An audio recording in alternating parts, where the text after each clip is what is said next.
I want nobody but you. I want nobody but you. 안녕하세요. 이민차입니다.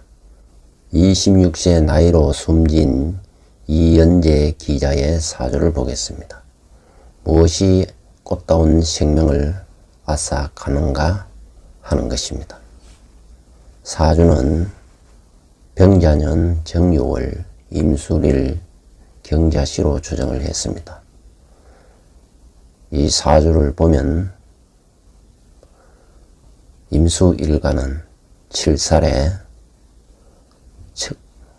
극을 당하고 목화로 설기가 심한 것입니다. 그래서 금으로 수를 생하고 목으로 수를 보호해야 하는 것입니다.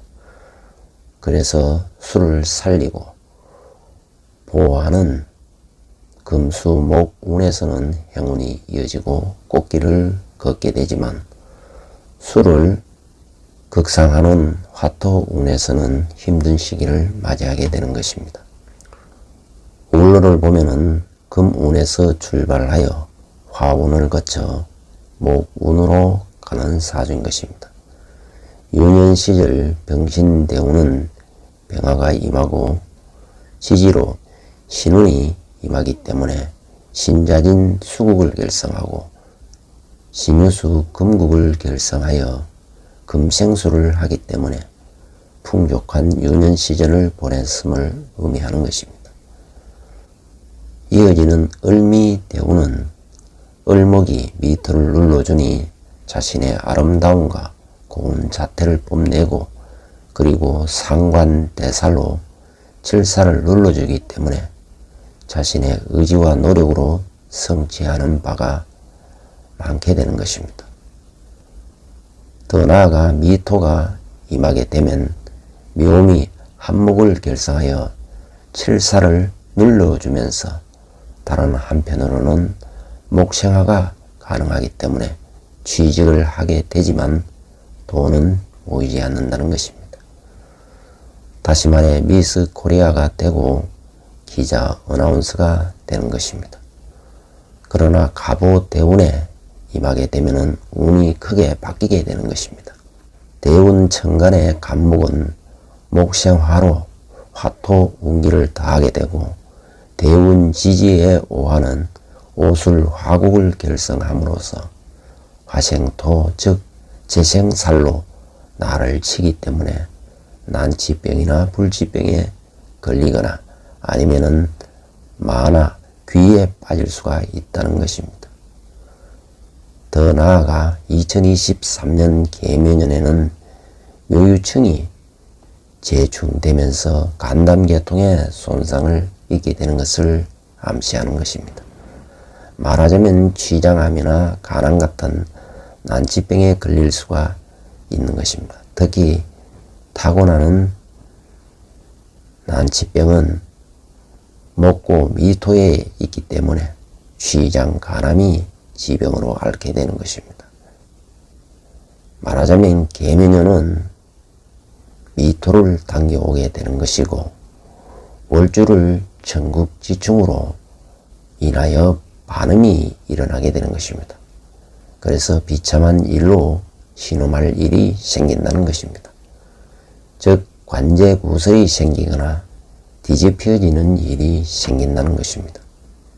더구나 일주가 백호대살이고 술토가 칠살로 일지에 임하고 있기 때문에 갑오대운은 갑이 오화에서 죽고 식신 활동이 오화에서 멈춘다는 것을 대운에서 암시되고 있었던 것입니다.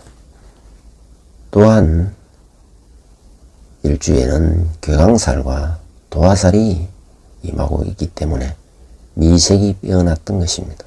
아무튼 미모가 빼어났지만 자신의 주장과 고집이 강했다는 것입니다. 임술일주는 연주를 공망하고 있기 때문에 선대의 복을 누리기가 어려운 것입니다. 말하자면 선대의 병자의 기운이 정유의 부모대로 이어지기가 어려웠음을 의미하는 것입니다. 이 사주는 1996년생 쥐띠에 해당하는 것입니다. 그래서 개인 활동을 선호하면서 가족과 집에서 지내기를 좋아하는 것입니다.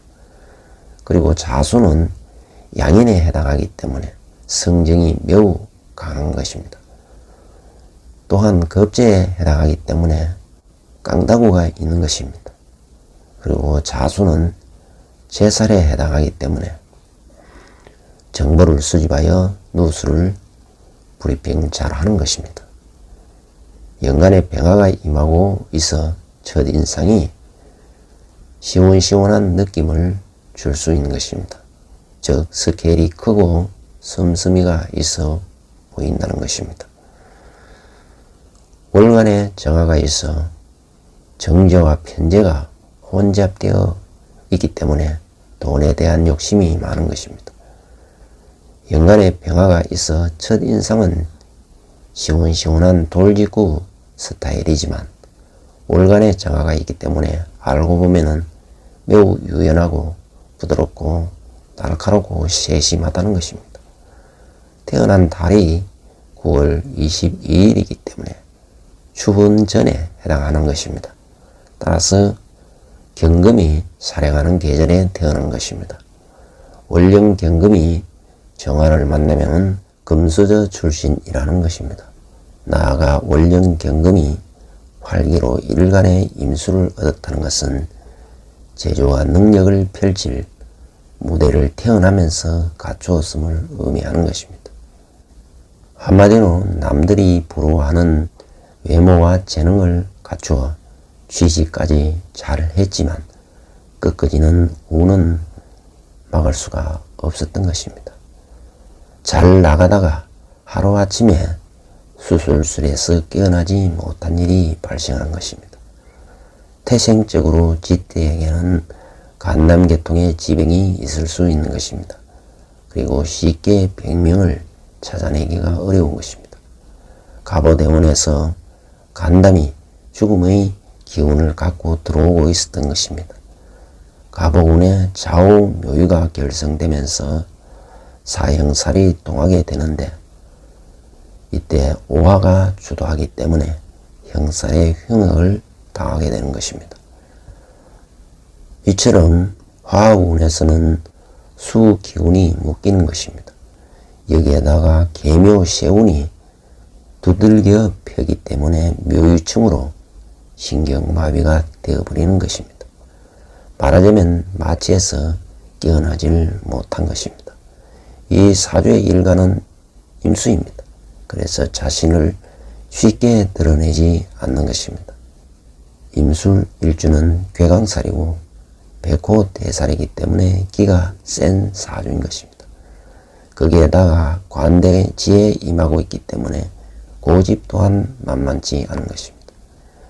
임수 일간은 편인심리가 강하게 작용하는 것입니다. 그래서 항상 불안과 초조가 자리를 잡고 있었던 것입니다. 다만 망상 속에 살면서 전략적으로 접근하고 눈치가 빠르고 인기응변에 능하다는 것입니다. 일지에 술토가 임하고 있기 때문에 한번 잡았다 하면은 무서울 정도로 집착하는 성향이 보이는 것입니다. 더구나 일지는 월지와 유술 상천살이 동하기 때문에 불가항령의 난치병에 걸린다는 것을 암시하고 있는 것입니다. 적어도 배신감이 들 정도로 참담함을 느낄 수 있는 것입니다. 갑오대운에서는 오술 화국 결성으로 화경운이 극도로 강화되면서 2번 수술하는 유술 상천살이 무섭게 소리 없이 다가온다는 것입니다. 이렇게 유술 상천살이 작동하게 되면 가족 간에도 불화 갈등을 겪기 쉽고 혼자 외롭게 생활하게 되며 챙겨줄 사람도 주변에 없는 것이 되는 것입니다.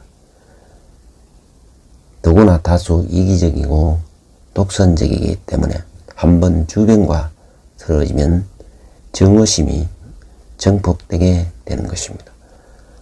얼른 보면 일지 재고 기인을 두어 재물이 많은 듯 보이나 부정적으로 작동하기 때문에, 즉 칠살로 작용하기 때문에 허영심만 넘쳐날 수 있는 것입니다. 다만 수기운이 들어와 임수를 살리면 재고 기인은 돈복으로 작용하게 되는 것입니다. 아무튼 고인의 명복을 빌겠습니다. 인생지사 세웅지마이고 사필기정 인가응보입니다. 지금까지 시청해 주셔서 감사드립니다.